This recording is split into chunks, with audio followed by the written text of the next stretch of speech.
Bonjour, ici Olivier Roland, bienvenue dans cette nouvelle vidéo qui fait partie donc de mon challenge de faire une vidéo par jour pendant que je suis aux Philippines.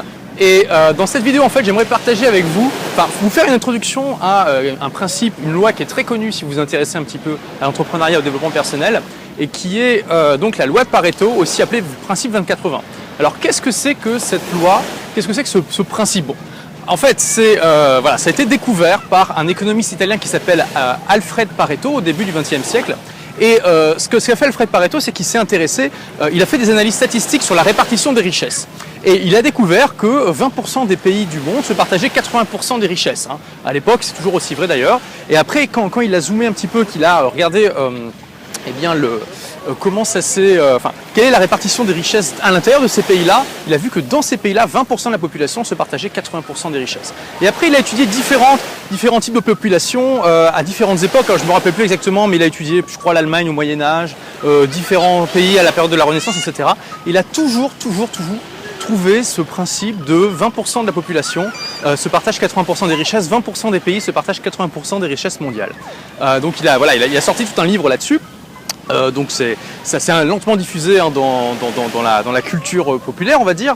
Et à partir des années 50, ces théories ont été reprises, mais dans des domaines complètement différents. Notamment, je crois que c'est des Américains qui se sont rendus compte que, en fait, voilà, c'était une loi qui était assez universelle.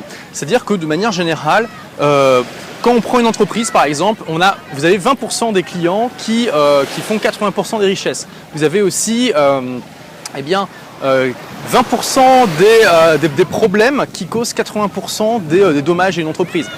Vous avez 20% des employés, par exemple si vous avez une équipe de commerciaux, vous avez 20% des commerciaux qui vont amener 80% des résultats, etc. C'est quelque chose qui peut vraiment être appliqué à de nombreux domaines. Alors évidemment, c'est pas une loi physique, c'est pas toujours 20% qui font toujours 80% de résultats, mais c'est quand même quelque chose qu'on retrouve de manière générale dans des tas de domaines. C'est très surprenant de voir l'universalité de ce principe et de voir qu'il y a toujours une petite proportion de quelque chose, d'une population qui a beaucoup de résultats. Quand j'ai découvert cette loi-là, je me suis amusé, à l'époque j'avais une entreprise de services informatiques et de développement logiciel, je me suis amusé à faire l'analyse sur ma propre clientèle et je me suis rendu compte que 17% de mes clients amenaient 81% du chiffre d'affaires de l'entreprise. Après, je me suis amusé à faire quelque chose j'ai fait quelque chose de beaucoup plus amusant. Je me suis dit, quels sont les clients qui m'apportent le plus de bonheur? Quels sont les clients qui m'apportent le plus de malheur? Et je me suis rendu compte que j'avais 20% de mes clients à peu près qui m'apportaient 80% de mon bonheur et 20% de mes clients qui m'apportaient 80% de mes malheurs. Et j'ai décidé à ce moment-là de me focaliser sur les clients qui m'apportaient le plus de bonheur, de virer carrément les clients qui m'apportaient le plus de malheur. Et d'ailleurs, il se trouvait qu'il y avait une très forte corrélation entre les clients qui étaient les plus rentables et les clients qui étaient aussi les plus sympathiques. Donc voilà, il n'y avait pas photo. Et il y a eu Richard Koch, qui est un auteur américain, qui a sorti plusieurs livres sur le concept, plusieurs livres sur le sujet, où il dit en gros il montre dans son livre que ça s'applique vraiment à tout, que dans nos amis par exemple, on a 20% de nos amis qui nous apportent 80% de bonheur, 20% de nos amis qui nous apportent 80% de nos problèmes, etc. Et que donc, quand on étudie un petit peu ce principe-là, qu'on l'applique à notre vie, et qu'on l'utilise comme je l'ai fait dans mon entreprise à l'époque pour supprimer les 20% qui nous causent 80% de problèmes et on va dire se focaliser davantage, peut-être même dupliquer les 20% qui nous apportent 80% de ce qu'on recherche, dans ce cas-là, ça change tout parce que du coup, on peut avoir beaucoup plus de résultats pour la même quantité d'efforts fournis, d'argent investi, d'énergie dépensée qu'avant. Et donc, c'est vraiment un principe très important à comprendre si on veut être un entrepreneur et même un être humain efficace qui atteint ses objectifs et aussi à l'appliquer dans notre vie.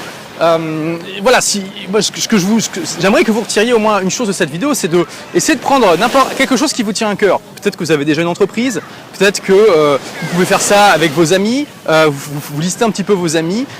Essayez de faire une analyse 20-80 sur quelque chose qui vous tient à cœur. Donc si vous avez une entreprise, c'est facile, analysez un petit peu la répartition du chiffre d'affaires en fonction du nombre de clients. Si vous avez, si vous faites une liste de vos amis, je sais que ça peut paraître un petit peu politiquement incorrect, mais de toute façon personne ne le saura, donc vous pouvez faire ça dans votre coin. Vous faites une liste pas forcément que de vos amis, de vos relations, et vous dites quels sont les 20% qui m'apportent vraiment le plus de bonheur et qui m'apportent le plus de problèmes, et ça sera une analyse intéressante. En tout cas, je vous conseille de lire fortement le livre Le Principe 20-80 de Richard Koch. Il doit coûter 15 ou 20 euros. C'est vraiment un excellent investissement. Mais déjà, s'il vous plaît, après cette vidéo, eh bien, faites une analyse 20-80 sur quelque chose comme ça qui vous tient à cœur. Voilà, donc merci d'avoir suivi cette vidéo. Pour vous abonner, pour poursuivre les prochaines vidéos, il faut vous abonner à la chaîne. C'est gratuit, hein, en cliquant sur le bouton d'abonnement en haut à droite. J'ai besoin de votre feedback comme d'habitude, donc si vous avez aimé cette vidéo, cliquez sur j'aime juste en dessous de cette vidéo. Si vous n'avez pas aimé, cliquez sur je n'aime pas. Voilà, merci et à très bientôt pour de nouvelles aventures. Au revoir.